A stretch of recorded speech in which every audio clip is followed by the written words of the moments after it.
नवरात्रि के पावन अवसर पर मुझे सिद्धों और शूरवीरों की धरती एक बार फिर आप सबके दर्शन करने का सौभाग्य मिला है। ये वो धरती है जिसके वीरों की कहानियां आज भी सीमा पार खौफ पैदा करती है। जिस रेगिस्तान की गर्मी में अच्छों की हिम्मत दम तोड़ देती है, वहां आपके हौसले के सामने गर्मी भी कुछ नहीं कर पाती। ये जन सैलाब, ये जन समर्थन बताता है बाड़मेर की जनता बीजेपी को भरपूर आशीर्वाद देने का संकल्प ले चुकी है। इस चुनाव में आपका एक एक वोट विकसित भारत की नींव मजबूत करेगा। ये चुनाव दल का नहीं, देश का चुनाव है। इसलिए आज पूरा देश कह रहा है 4 जून 400 पार, 4 जून और मालानी की यही पुकार, फिर एक बार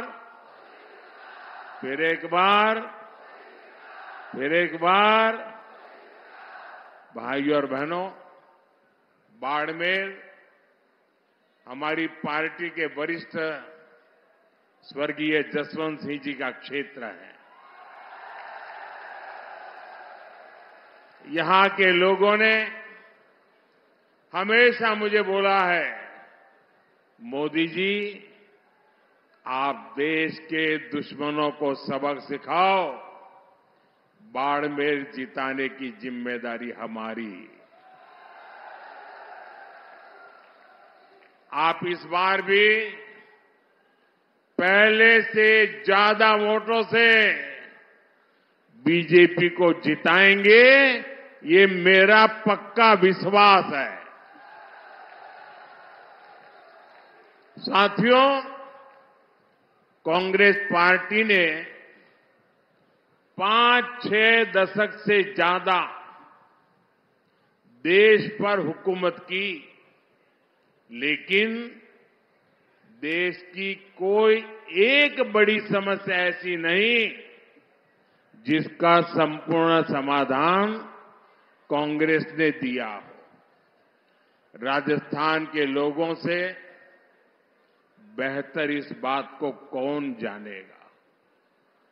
जिस राजस्थान के लोगों ने देश को अपने लहू से सींचा, उस राजस्थान को कांग्रेस पार्टी ने पानी के लिए प्यासा रखा।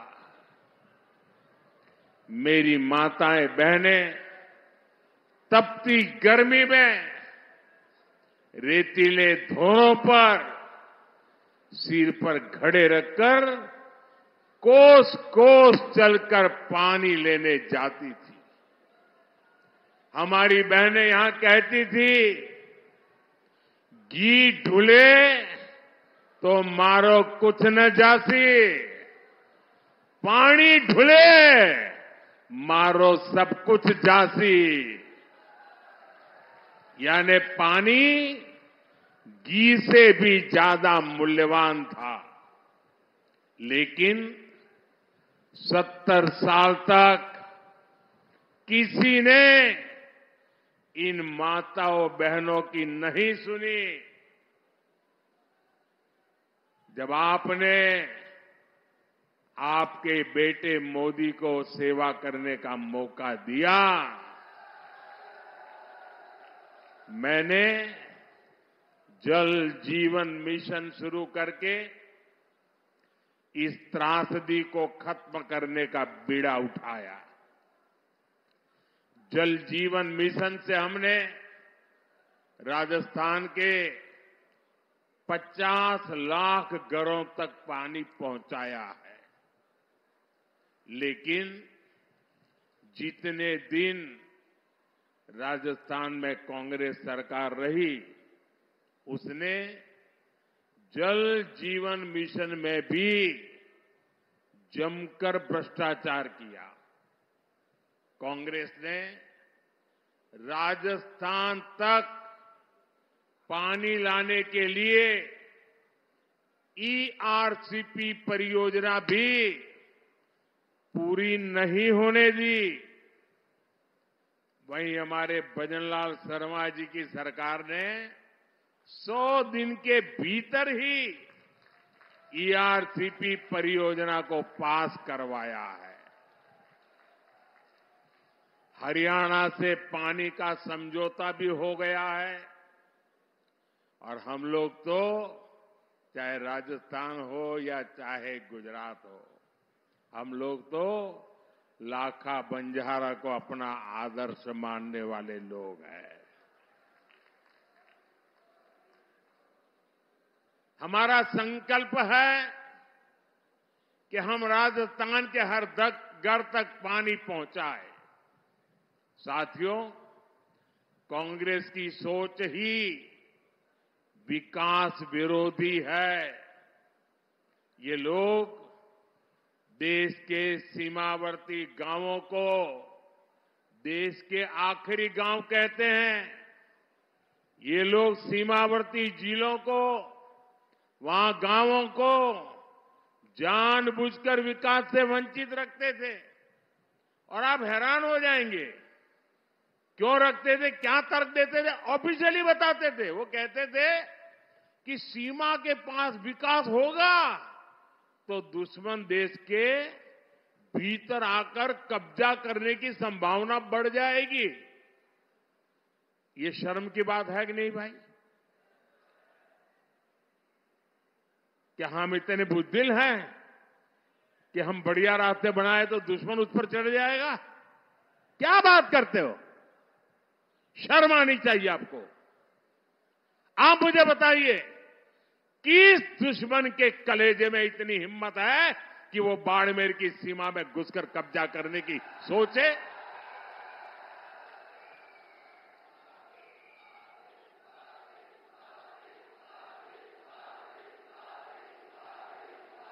है हिम्मत किसी में?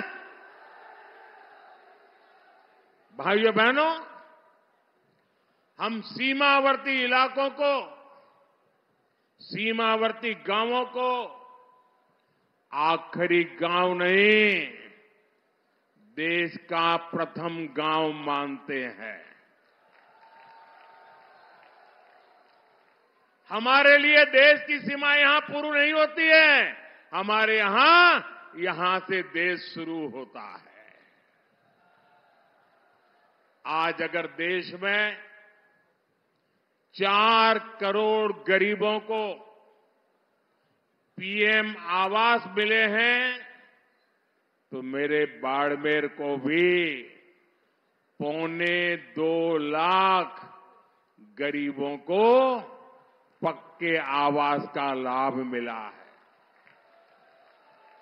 भाजपा सरकार देश की आखिरी सीमा तक सड़कें और हाईवेज बना रही है।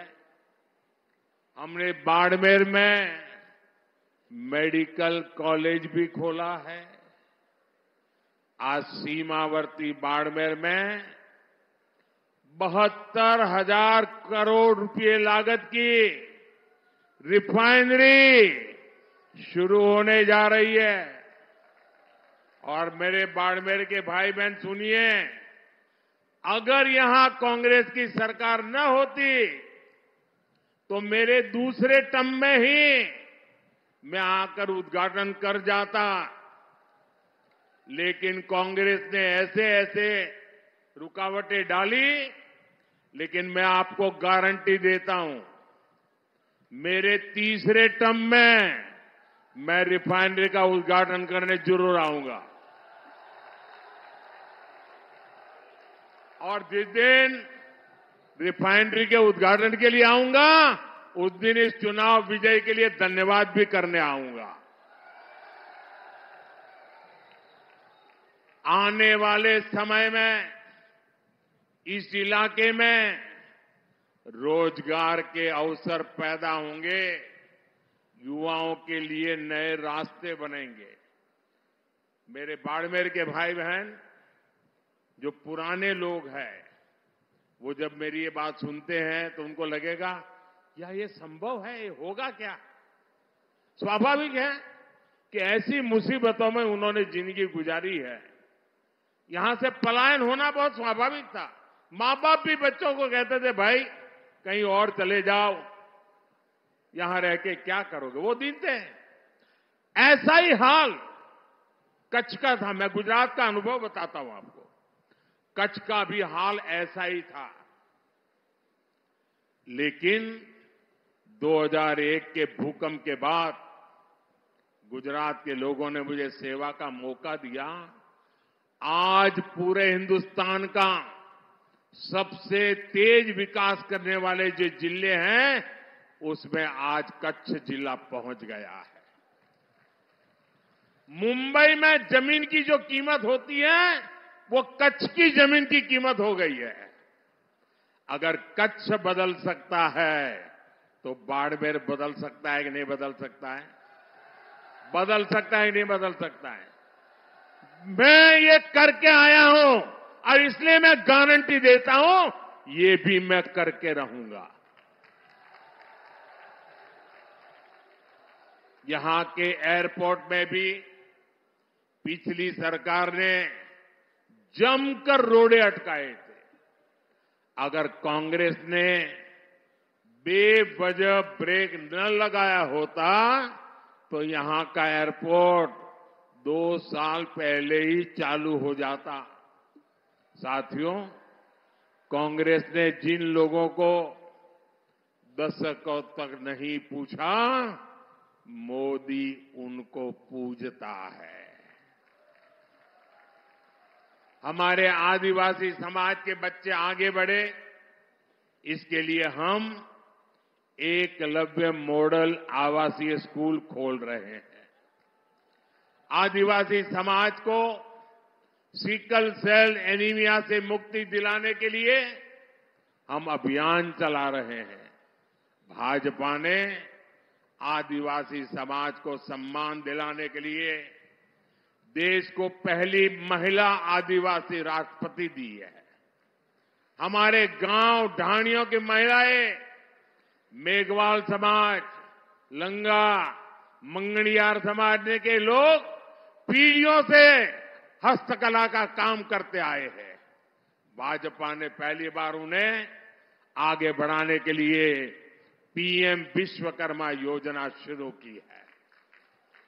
अपनी मेहनत से रेत में भी फसल उगाने वाले यहां के किसानों को भी कभी किसी ने नहीं सराहा।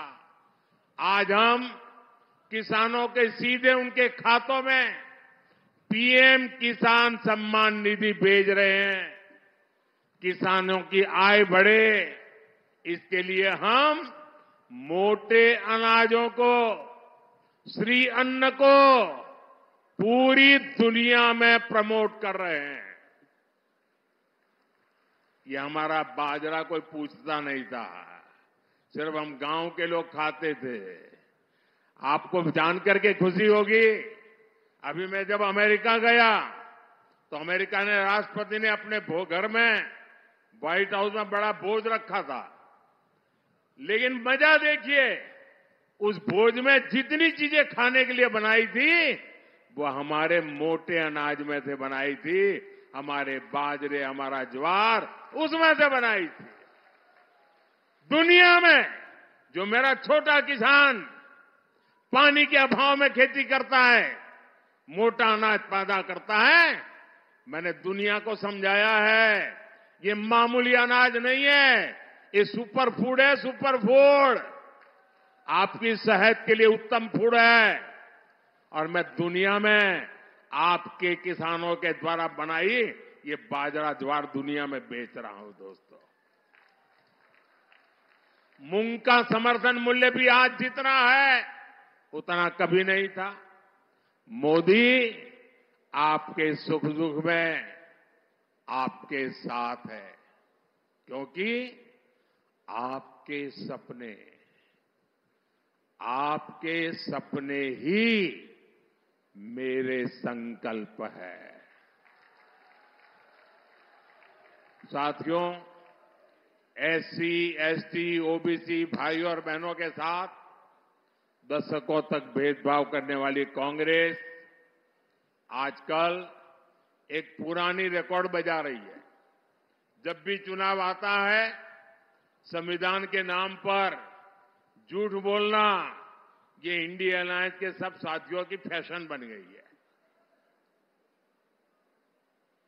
वो कांग्रेस जिसने बाबा साहब के जीते जी उन्हें चुनाव हरवाया, जिसने बाबा साहब को भारत रत्न नहीं मिलने दिया, वो कांग्रेस जिसने देश में आपातकाल लगाकर संविधान को खत्म करने की कोशिश की, आज वो मोदी को गाली देने के लिए संविधान के नाम पर झूठ की आड़ ले रही है।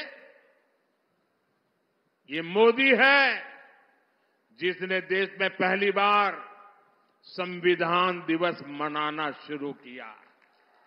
ये कांग्रेस वालों ने संविधान दिवस मनाने का विरोध किया था। पार्लियामेंट में भाषण है उनका। क्या बाबा साहब का ये अपमान है कि नहीं है?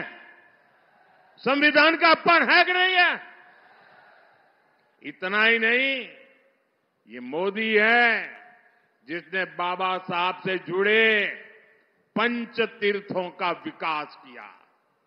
इसलिए बाबा साहब और संविधान का अपमान करने वाले कांग्रेस और इंडिया अलायंस के झूठों से, उनकी गपबाजी से सावधान रहने की जरूरत है।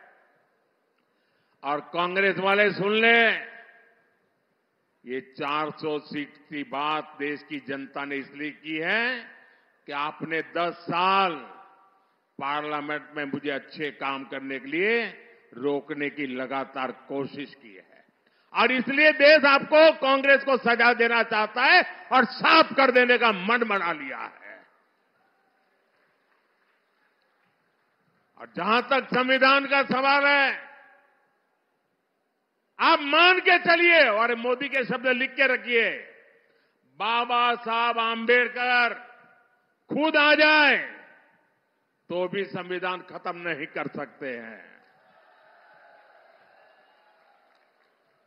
ये हमारा संविधान सरकार के लिए गीता है, रामायण है, महाभारत है, बाइबल है, कुरान है, ये सब कुछ हमारे लिए हमारा संविधान है। साथियों, भारत के खिलाफ ये इंडिया अलायंस वाले कितनी नफरत से भरे हुए हैं, ये इनके मैनिफेस्टो में भी नजर आता है। कांग्रेस के मैनिफेस्टो में तो बंटवारे की गुनहगार मुस्लिम लीग की छाप नजर आती है। अब इंडिया अलायंस में शामिल एक और दल ने देश के खिलाफ बहुत खतरनाक ऐलान किया है। उन्होंने अपने मैनिफेस्टो में लिखा है, जिस पोखरण की धरती ने कहना है कि हम भारत के परमाणु हथियार नष्ट कर देंगे, दरिया में डुबो देंगे। भारत जैसा देश जिसके दोनों तरफ पड़ोसियों के पास परमाणु हथियार हो, क्या उस देश में परमाणु हथियार समाप्त करना, इसकी सोच ये समाप्त करना चाहता है इंडिया अलायंस? क्या परमाणु हथियार समाप्त होने चाहिए? मुझे सबका जवाब चाहिए। क्या परमाणु हथियार समाप्त होने चाहिए? क्या परमाणु हथियार समाप्त होने चाहिए? मैं जरा कांग्रेस को पूछना चाहता, आपके ये साथी,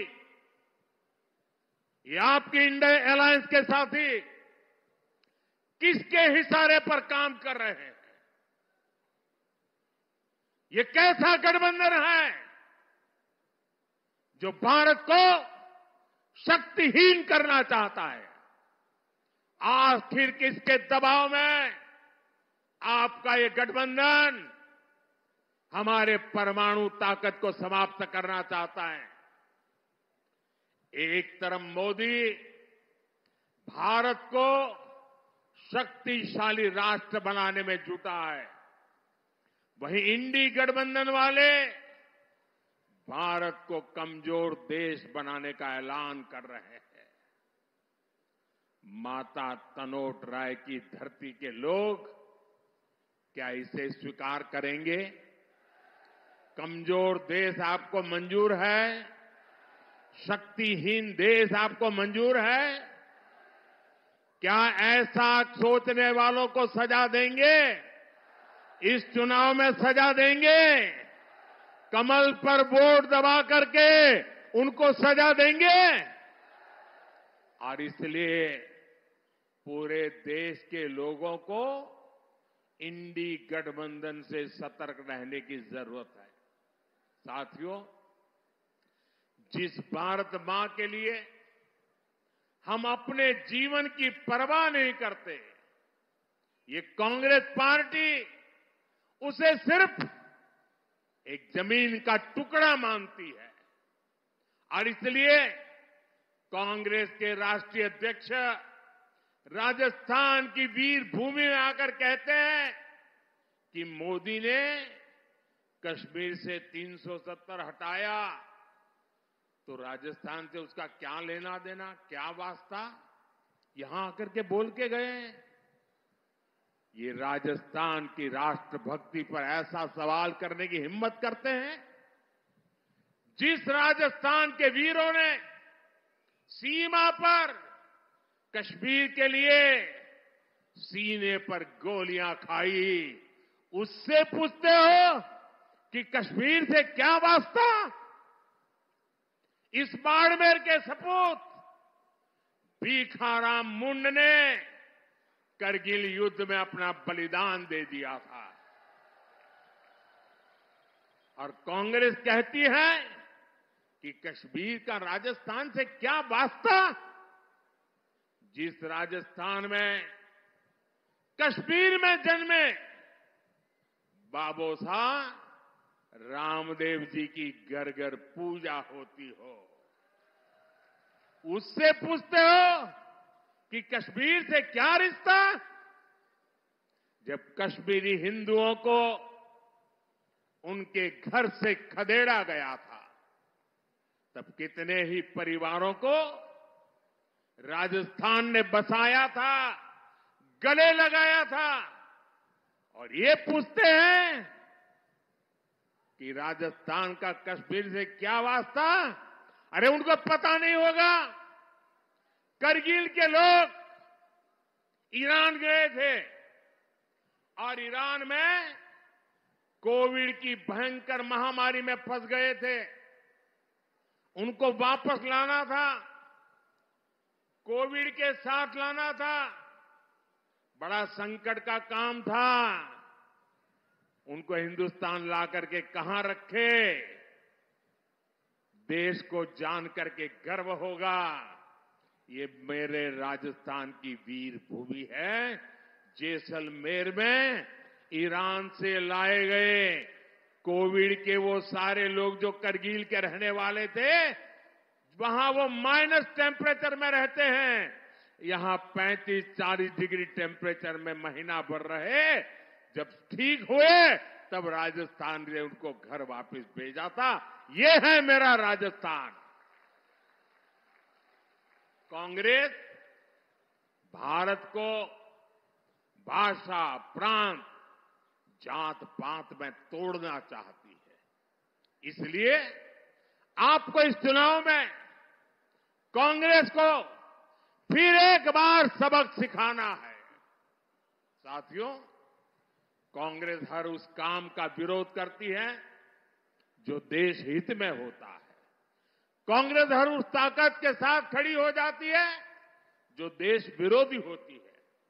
आप देखिए, हम लोग देश में, राजस्थान में शक्ति की उपासना करते हैं, माता की उपासना करते हैं, लेकिन कांग्रेस के शहजादे कहते हैं कि वो हिंदू धर्म की शक्ति का विनाश कर देंगे। अरे मेरी माताओं बहनों की ताकत तुम नहीं जानते हो। किसी मर्द को आगे नहीं बढ़ाने पड़ेगा। ये शक्ति को नष्ट करने वालों को ये मेरी माता बहनें ही निपट लेगी। देश में राम मंदिर निर्माण का पुनीत पावन काम होता है, कांग्रेस उसका भी बहिष्कार करती है। और कांग्रेस करती क्या है? कांग्रेस रामनवमी की शोभा यात्रा पर राजस्थान में पत्थरबाजी करने वाले दंगाइयों को संरक्षण देती है।